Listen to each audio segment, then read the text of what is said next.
దేవుని న్యాయ విధులు సత్యమైనవి, అవి కేవలం న్యాయమైనవి. అవి బంగారు కంటేనో విస్తారమైన మేలిమి బంగారము కంటేనో కోరదగినవి, తేనె కంటేనో జుంటి తేనె దారల కంటేనో మధురమైనవి.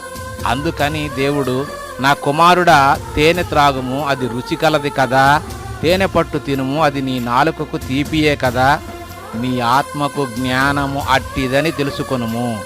అది నీకు దొరికిన ఎడల ముందుకు నీకు మంచి గతి కలుగును, నీ ఆశ భంగము కానేరదు.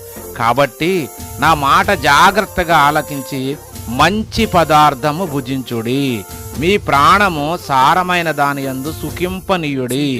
పౌలు గారు కూడా తిమోతితో, క్రీస్తునందు ప్రేమ కలిగిన వాడవై నీకు అప్పగింపబడిన ఆ మంచి పదార్థమును మనలో నివసించు పరిశుద్ధాత్మ వలన కాపాడుము అంటున్నాడు.